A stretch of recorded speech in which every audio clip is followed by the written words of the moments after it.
Gracias por venir, Milei. Un placer, Francisco, estar acá. Gracias, Mariano.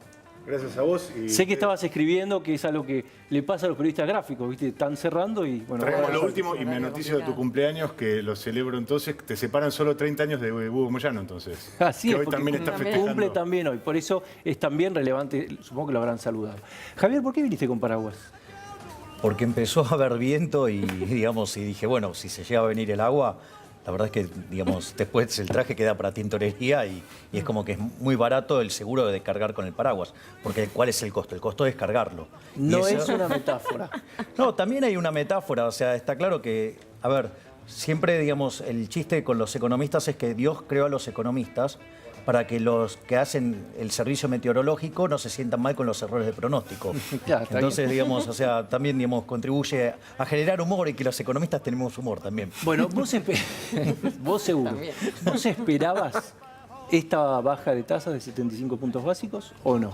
A ver, yo lo que puedo decir es, si yo miro la lógica bajo el esquema que trabaja el Banco Central, a ver, previo a lo que fue la conferencia del 28 de diciembre, las expectativas eran de 15% la inflación y la meta estaba en 10.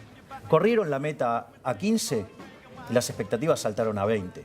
Con lo cual, en rigor... Pero pará, porque la gente del Central dice, esa es la expectativa de inflación de la encuesta de los bancos, del REM. Nosotros tenemos otra expectativa y tenemos las herramientas para cumplir esa meta. A ver, vamos a ponerlo en estos términos. Bajo la lógica que opera este modelo con el que trabaja el Banco Central, debería haberla subido la tasa. Ahora bien, la realidad es que después de lo que fue el 28 de diciembre, que implicó un avasallamiento del Banco Central, implicó dinamitar la reputación que había ganado Sturzenegger, haciéndolo un banquero central no creíble, con lo cual es un tema muy grave. ¿Qué es lo que pasa? El mercado reaccionó y potenció la caída de la demanda de dinero. Y cuando cae la demanda de dinero, se produce la pérdida del poder adquisitivo del dinero. ¿Eso qué quiere decir? Que todos los precios de la economía suben. Y el dólar, como es un activo financiero, sube más rápido. Y eso tiene consecuencias reales negativas porque aumenta el costo de los alimentos, aumenta la pobreza, aumenta la indigencia. Y al ver cómo esa dinámica se estaba espiralizando, yo creo que lo de hoy es muy positivo desde que vos ves que el Banco Central puede luchar. ¿Por qué? Porque ¿qué esperaba, digamos, qué es lo que apuntaba Jefatura de Gabinete? Que la baje 500 puntos básicos. Claro. El mercado moderó... Eso es lo que pedían, más o menos. Claro, por eso corrió la meta O sea, fue una decisión salomónica de Sturzenegger bajarla un poquito como para decir... Está piola el argumento, o sea, Sí, yo te te voy en dejo, esa línea del pero no argumento. tanto. Porque ¿Salomónica o fíjate- un pataleo? Mariano, ¿cómo lo viste vos?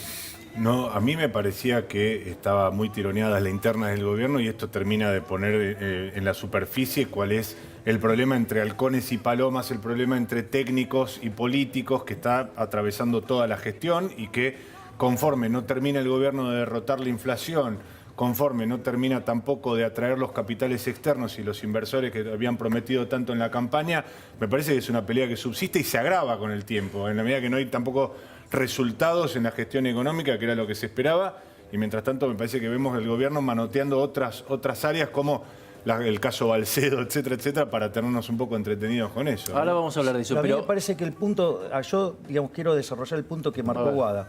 ¿Por qué? Porque así como el Ejecutivo o Jefatura de Gabinete quería ir por 500 puntos básicos, el mercado esperaba 200. Y Sturzenegger solo le dio 75. Y me parece que una de las cosas que pasó es que, es cierto, Jefatura de Gabinete avanzó sobre el central, pero el mercado contestó con tanta fuerza que me parece que fue el que domesticó, digamos, al irracional Marcos Peña en lo que ¿Al irracional pretende... Marcos Peña? Claro, obvio, sí, digamos, o sea... sí, no es- parece irracional. La verdad es que lo único que tendría que hacer es dedicarse a ganar elecciones y nada más. Porque cada vez que opina de economía dice cosas disparatadas. Pero igual no creo que, Javier, no creo que Marcos Peña haya tomado esa decisión. La sensación que a vos te quedaba después de la reunión del 28 es que él, digamos, no solo era el ministro de Economía, lo cual es gravísimo porque es un ignorante en economía, sino que además el Banco Central iba a quedar bajo su tutela. Y eso, digamos, no era una O buena sea, es una noticia. pésima señal para los mercados mostrar un banco central debilitado. Exactamente. ¿Por qué? Porque cuando un banco central pierde reputación, sus anuncios dejan de ser creíbles. Y cuando un banco central tiene menos reputación, la inflación de largo plazo es más alta. Por eso, digamos, toda la gente salió de los pesos para ir a buscar a los dólares. Pero vos estás hablando como si hubiera habido una corrida y no la hubo. Pero sí la hubo. Digamos, es una permitida corrección. por el gobierno, porque el gobierno podría haber salido a frenarla tranquilamente. Exacto, pero vos fíjate, pero esto es muy importante por las consecuencias que tienen las devaluaciones, ¿no? Si vos, no sé, tenés un esquema monetario, no sé, de control de agregados monetarios, entonces vos devaluás, ¿sí? Entonces, si la demanda es muy inelástica de los bienes ligados al sector transable, vas a gastar más a eso, vas a gastar menos en los otros bienes, entonces, digamos, van a bajar de precio, entonces la inflación no pasa nada. Eso pasaba con la convertibilidad, por ejemplo. Ahora, fíjate esta situación. Vos ahora, lo que determina si la devaluación se pasa a precio o no es cómo varía la demanda de dinero. Entonces, si vos, en realidad, esto se da por un cambio de las condiciones externas y salta el tipo de cambio, no pasa nada, no tenés efecto inflacionario. Ahora, si esto ocurre porque cayó la demanda de dinero, lo que va a pasar es que todos los precios de la economía suben. Y como el dólar es un activo financiero, ajusta mucho más rápido. Digamos que la demanda de dinero es desprenderse de los pesos, digamos. Claro, ¿no? pero Es cuando baja la demanda de un bien, ¿qué pasa? El precio baja. Bueno, esto quiere decir que el poder adquisitivo del dinero cae. ¿Esto qué quiere decir? Que todos los precios de la economía expresados en pesos suben. Y eso pasa lo mismo con el dólar. Pero lo importante es que también hay velocidades de ajuste. Los activos financieros ajustan rápido. Entonces, eso que después en la literatura se conoce como overshooting, sobre reacción. Y a mí me parece que esa respuesta del mercado primero lo puso en caja Marcos Peña, como diciendo, no te pasé de listo porque vas a hacer explotar todo. ¿Sí? Porque si vos avanzás de esa manera sobre el Banco Central, no van a renovar las LEVAX y no la van a usar para hacer transacciones, la van a usar para comprar dólares y ahí vas a tener un problema grande. Y voy a decir algo que todavía es mucho más delicado en el momento que se hizo. En rigor, la demanda de dinero en la economía aumenta fuertemente en dos periodos, que es en junio, julio y diciembre-enero, que tiene que ver con el pago del medio aguinaldo. Sí. Claro, por ejemplo, cuando vos tenías la convertibilidad, una de las cosas que pasaba es que, ¿qué hacían las empresas? Se deshacían de los dólares para tener pesos para pagar los salarios y el aguinaldo. De hecho, era tan complicado ese efecto que Cavallo lo desdobló para que no fuera tan violento. Entonces, vos en diciembre tenés aumento de la demanda de dinero, con lo cual tendrías que ver desaceleración de la inflación y tendrías que ver caída del tipo de cambio. Y estaba pasando lo opuesto. ¿Qué quiere decir esto? Que no te resiste más la demanda de dinero. Y en el medio... Eso era antes del anuncio de las metas. Exactamente, antes del anuncio de las metas, porque la continua agresión de Quintana sobre Sturzenegger hacía que el mercado se pusiera nervioso y en un contexto donde tenía que subir la demanda de dinero empezó a caer. Ahora, ¿Y a eso le sumás lo del 28? Mariano, vos hablás con empresarios igual que yo. No lo veían así. Veían que había realmente una especie de asfixia, ¿no?, por la tasa y que necesitaban soltarla un poquito, ¿o no? Mira, yo tengo la impresión que los empresarios dicen una cosa... Que son por los que tienen que supuesto. invertir, digamos, ¿no? No es una opinión irrelevante en esta... Yo por lo menos, vos en eso tenés mucha más experiencia. En mi epidérmico contacto a veces con los empresarios, yo lo que sí noto es que dicen una cosa abiertamente, como habitualmente sucede, y confiesan otra cuando están hablando en reserva. Cuando están hablando en reserva, cuando están en ámbitos más privados, lo que dicen es, básicamente están atentos al tipo de cambio y están horrorizados porque dicen, nosotros seguimos perdiendo y necesitamos un tipo de cambio no ya de 20, de 22, de 25, de 28 pesos. Entonces, me parece que hay una desconexión y una honestidad brutal en términos de decisiones de inversión respecto de lo que le dicen al gobierno cuando están abiertamente, respecto de lo que nos dicen a nosotros cuando está con un micrófono encendido. Y me parece que esa desconexión también está complicando las decisiones de inversión, que son en definitiva el salvataje fuera del endeudamiento que está buscando el gobierno para tener un marco de previsibilidad, un horizonte un poco más desahogado y un tránsito mucho más tranquilo en la economía. Me parece que estamos un poco lejos de ese contexto. Recién estábamos viendo la evolución del dólar, una placa que preparó la producción. ¿No aprovechó el gobierno un poco el nerviosismo del mercado para buscar un nuevo piso del dólar a 19? Bueno, pero eso es una locura.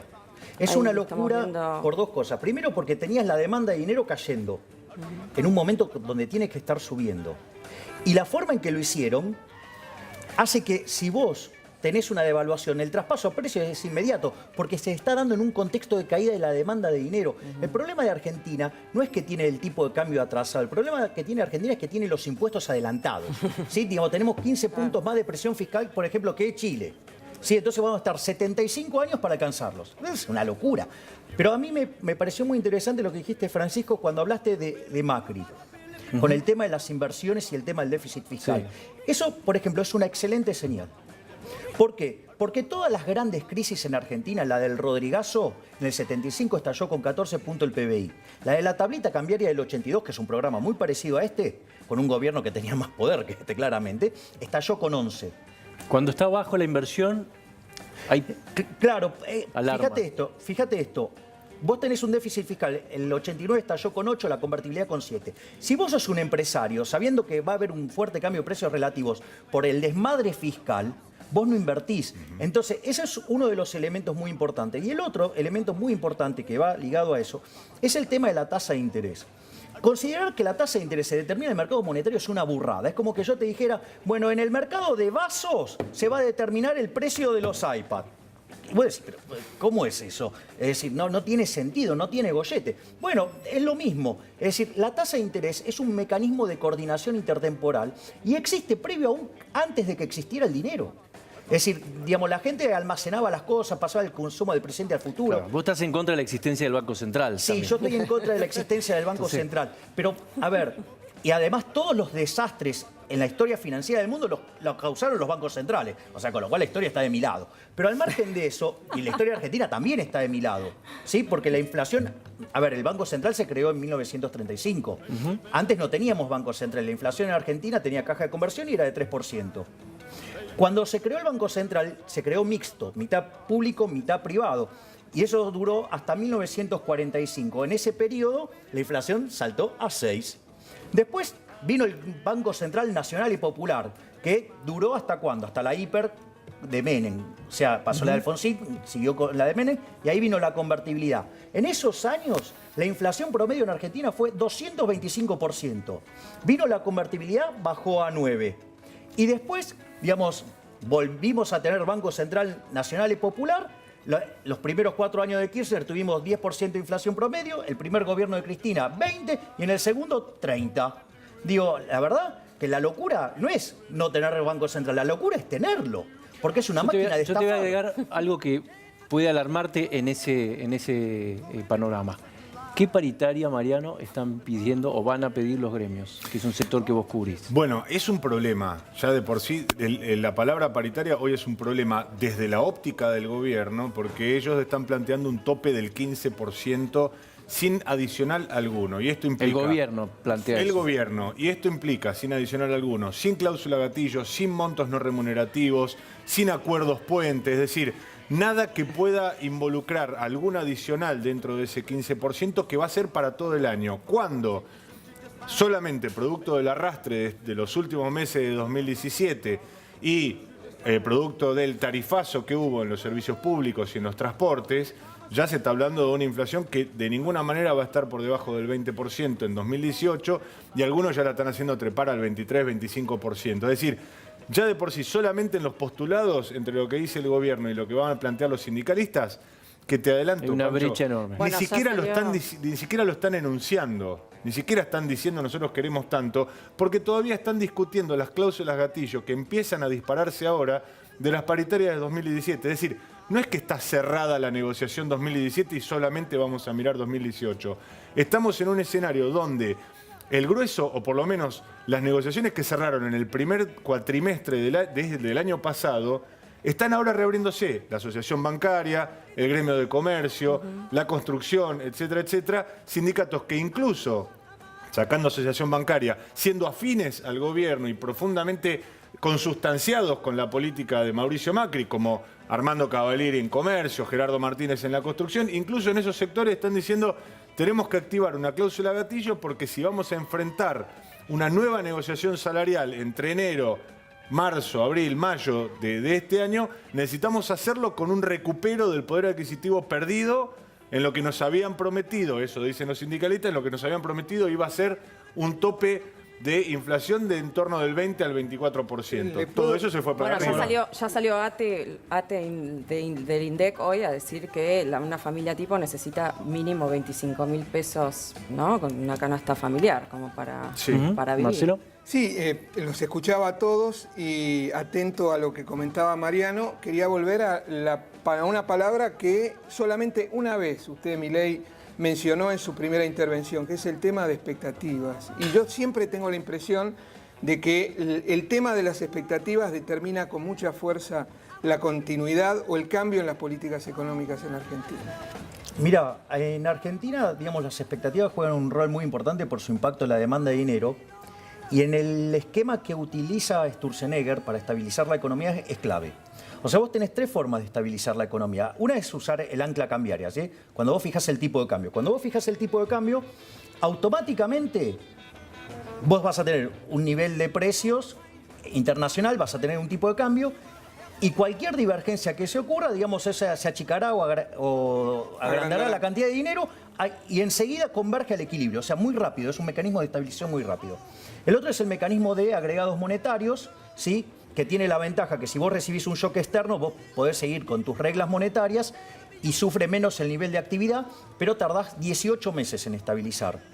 El problema del mecanismo que utiliza Sturzenegger es clave el rol de las expectativas. Entonces, porque el dinero es endógeno, es decir, como fija la tasa de interés, es el público el que determina cuánta dinero tiene que haber en la economía. ¿Y cuál es el problema con eso? Que si todos los agentes se coordinan en expectativas más altas de inflación, implica... Lo que señalaba claro, él a propósito del tema de las paritarias. Claro, implica que el nivel de precios va a ser más alto. Si vos tenés que hacer una transacción con 10 pesos y pasás a 20, digamos, van a necesitar 20 pesos. ¿Qué pasa? Bajo este esquema, el Banco Central termina emitiendo y convalida. Entonces, por eso es tan importante las expectativas. Y lo que debería hacer el gobierno es dejar que fluya la cláusula gatillo. ¿Por qué? Porque si está en el 15 y logra la meta, no hay ningún tipo de problema. Primera coincidencia de Milei con la CGT.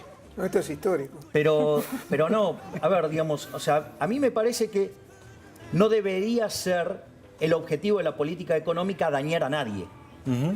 ¿Sí?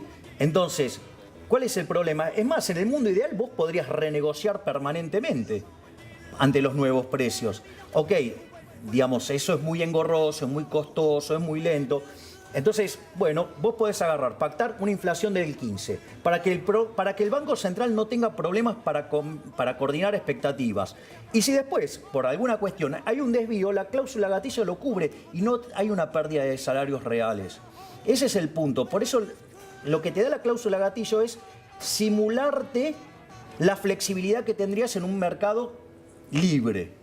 Entonces, por eso es valioso. Hay un inconveniente adicional en esa cláusula gatillo, que no todos los gremios le creen a este INDEC. Ni siquiera, digamos, no le creían al INDEC anterior. A este tampoco. Tampoco parecen creerle de todo. Por eso vos ves que todavía subsisten al menos dos números de la CGT, uno encarado por la propia Central Obrera institucionalmente hablando, y otro por la Universidad Asociada a Víctor Santamaría, que también brinda sus propios números de inflación. ¿Por qué no le creen? No le creen porque entienden ¿Pero por una cuestión ideológica? Por decir, yo no le creo a este gobierno y este gobierno tiene este INDEC y por carácter transitivo tampoante le creo al INDEC? Me parece que hay una cuestión más simple, que es preferimos contar con nuestros números que involucran también la canasta de salario, la canasta de bienes y consumos de los trabajadores y no necesariamente aquella que de bienes y servicios que involucra el INDEC, que es mucho más general, mucho más amplia. Digamos, hay determinados parámetros, por supuesto, vamos a decirlo, los sindicatos no miden por sí mismos, sino que en realidad acuden a muchos números del sector privado. Lo que pasa es que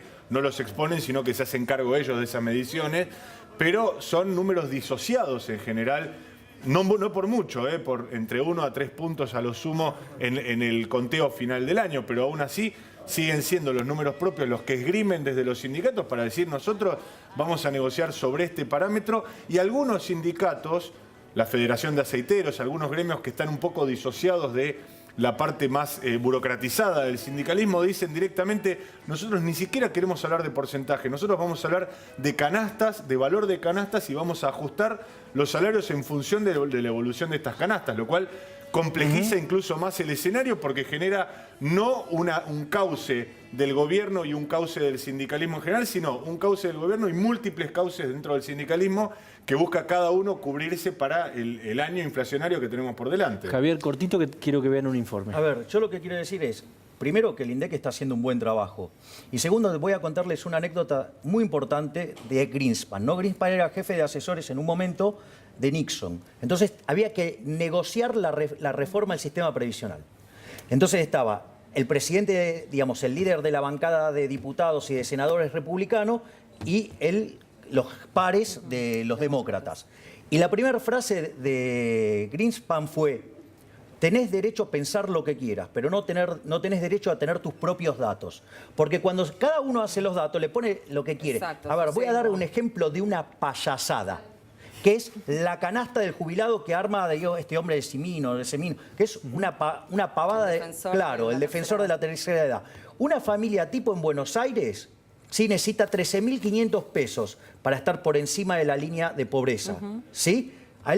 Yo quiero saber cómo hace para que a un solo jubilado le dé 17.000. No hay forma, no le dan los números de ninguna manera. Entonces, vos no podés armar las canastas ad hoc y en función, digamos, porque también, ¿sabes qué puedo hacer? Yo puedo armar mi propia canasta. Sí, pero y tampoco mi se propia puede... canasta incluye mantener un Ferrari, supongamos. Pero digo, tampoco bueno. se puede dejar librado a la canasta general las necesidades específicas que tiene un jubilado que están mucho más asociadas a la cobertura médica que tienen que afrontar todos los días. La pobreza hay una en cantidad Argentina, de valores que está son bien, multiplicados. pero mira esto, ¿sabes que la pobreza en Argentina es 28,9%?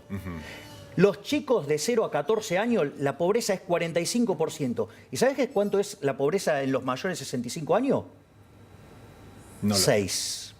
Es decir, entonces, ojo con lo que estamos haciendo con esas canastas, porque si yo voy al límite, todos tenemos una canasta especial. Bueno, pero que la pobreza sea menor no implica que haya que dejarlos librados a que esa pobreza se incremente potencialmente privándolos de ingresos potenciales.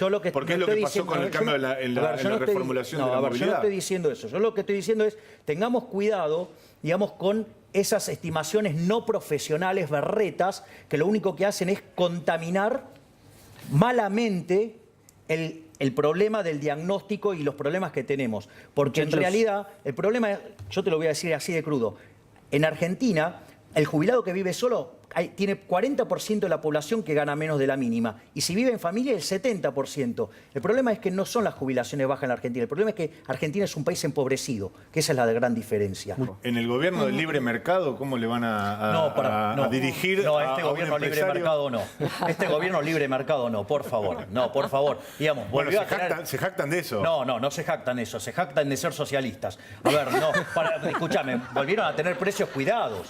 Es decir, yo soy liberal, en serio. Es decir, metete con mi vieja, pero no con los precios, porque los precios son sagrados. Es un mecanismo de transmisión de señal. ¿Qué tiene que venir un burócrata a meter los garfios ahí? ¿Qué se los cortos? Se los ponen. Entonces vos estás a favor de que lo dejen a Angelici presentarse. Claro. Mirá, digo, en realidad yo lo que quiero es que sacarme al gobierno, al Estado de encima. Es decir, vos sabés que Argentina no solo que tiene 96 impuestos, lo cual es un disparate, y ahora crearon uno nuevo, ¿sí? Pero sino que además tiene 69.000 regulaciones. Vos, por ejemplo, te lo hago con yo tengo un amigo que tiene un frigorífico, ¿no?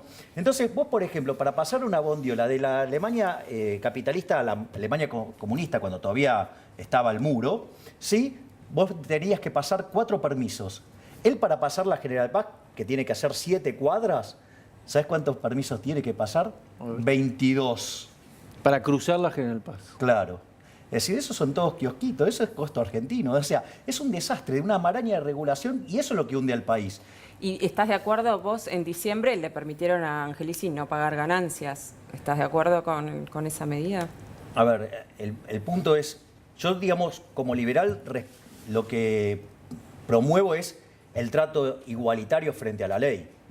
Que somos todos iguales frente a la ley. Pero digo, acá la verdad que tanta gente clamando por la justicia social, que es algo profundamente injusto, porque implica tratar desigualmente a la gente frente a la ley. Así que digo, que hagan de esas atrocidades en verdad lo mismo. ¿Hay algún Es más, liberal en el gobierno, Javier?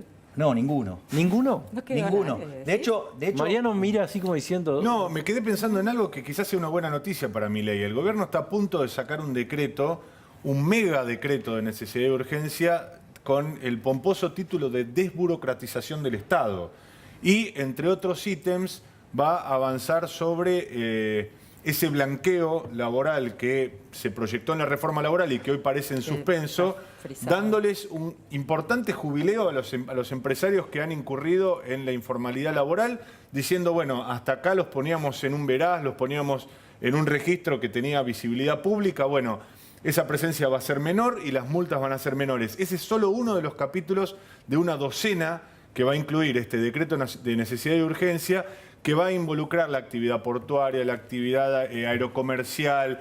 Va a haber, por lo menos en términos de los postulados que está presentando el gobierno, nosotros en ámbito financiero estamos publicando mañana con bastante detalle el capítulo laboral de este DNU, que dicen en el gobierno apunta a empezar a desmadejar, a correr este ovillo que está, en el que está convertida la Administración Pública Nacional, plagado de regulaciones excedentes, etcétera, etcétera. En el caso laboral están apuntando a, ya te digo, a hacer una suerte de jubileo. Los que estaban entrampados en este registro van a poder salir mucho más fácilmente, a menor costo, e incluso muchos de ellos que no hayan cumplimentado con sus aportes y contribuciones, también les van a dar una manito como para que... amnistía. Claro, una vez que los sacan de este registro, porque ¿cuál es el argumento? Mantenerlos en este registro les estaba ocasionando imposibilidad de acceso al crédito. Bueno, eso ya no le gusta seguramente a Milei, porque no podían acceder al crédito, no podían acceder a beneficios fiscales, no podían tener una serie de prerrogativas a las que hoy acceden las empresas en general. A ver, ¿por qué decís